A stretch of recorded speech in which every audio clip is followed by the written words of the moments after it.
चर्चा जो है वह अभी चल रही है कि इन्फ्लुएंशियल पॉइंट और ये जिक्लेट पॉइंट और ऑर्गन सोर्स पॉइंट को एक साथ कैसे प्रयोग करते हैं, इस पर हमारी चर्चा चल रही है।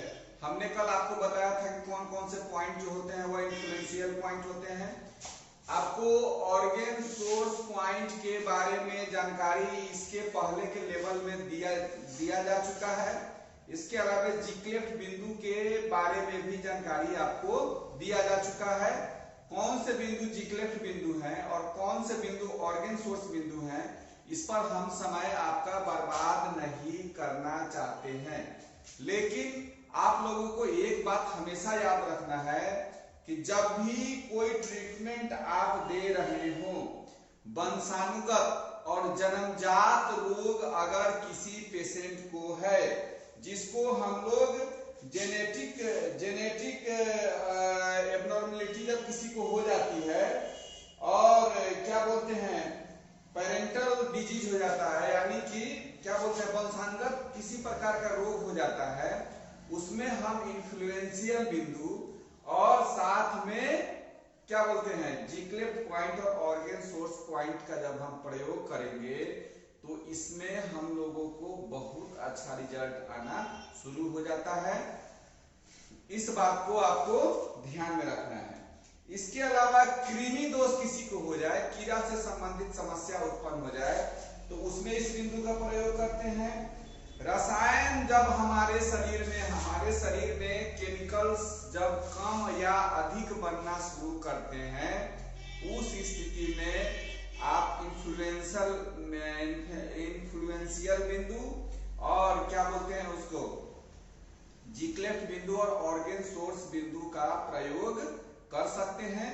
बहुत अच्छा रिजल्ट उसमें आएगा। उसके बाद है कि जब सेंट्रल नर्वस सिस्टम जब फेलियर हो जाता है, उस स्थिति में इन तीनों बिंदुओं का प्रयोग करेंगे तो आपको बेहतर रिजल्ट मिलेगा। हालांकि सेंट्रल नर्वस सिस्टम के लिए और भी बिंदु है, उसका प्रयोग कर सकते हैं। ब्रेन स्पाइनल कॉर्ड के बाद पित्त कफ के बिंदु को बैलेंस कर सकते हैं। Liver one central nervous system का बिंदु है, उसका प्रयोग कर सकते हैं।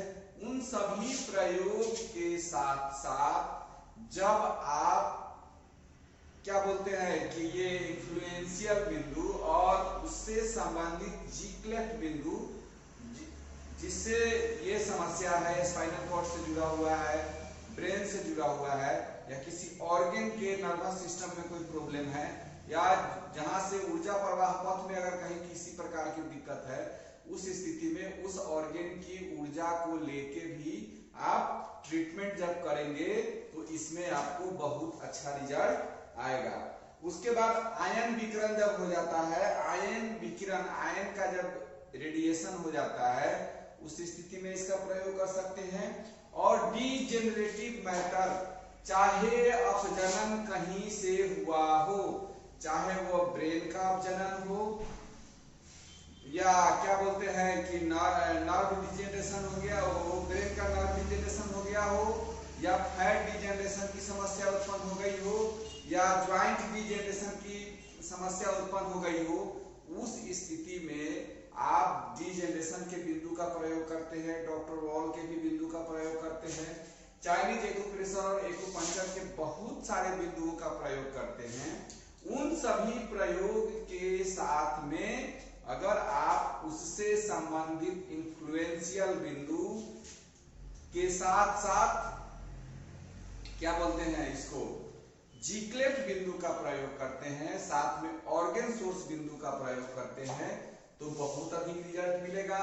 आप एक बात ध्यान रखिएगा कि हमने जितनी समस्याएं बताई है, चाहे वंशानुगत जन्मजात कोई रोग हो, इसके अलावा कृमि दोष हो, आयन का विकिरण उत्पन्न हो गया हो, केंद्रीय स्नायु तंत्र की कोई समस्या उत्पन्न हो गई हो, रसायन कम या अधिक बन रहा हो, या अपजनन की समस्या उत्पन्न हो गई हो, उसमें हम जिक्लेट को सीडेट करते हैं, ऑर्गन सोर्स को टोन करते हैं। इसके साथ साथ आप इन्फ्लुएंशियल पॉइंट को सर्च करके अगर मेन मेरिडियन पर अगर क्लस्टर मैग्नेट लगा देते हैं तो वह बेहतर रिजल्ट देगा।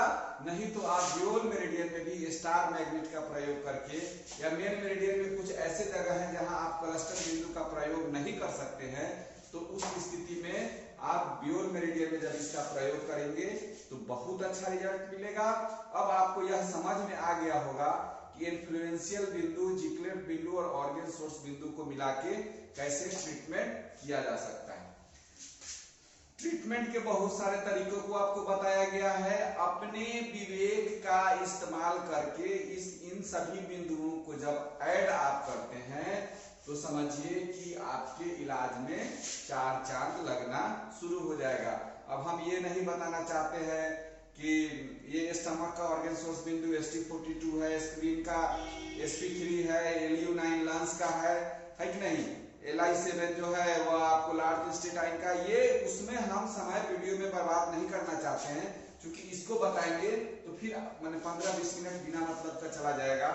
और जो भी मेरे पिछले कोर्स से जुड़े हुए हैं वह जानते हैं, या हम जो YouTube पर वीडियो बनाते हैं वह जानते हैं कि हम टू दी पॉइंट बात करने में ज्यादा क्या बोलते हैं, टू दी पॉइंट बात करने में हम ज्यादा उसको क्या बोलते हैं, उसमें हम ज्यादा विश्वास करते हैं।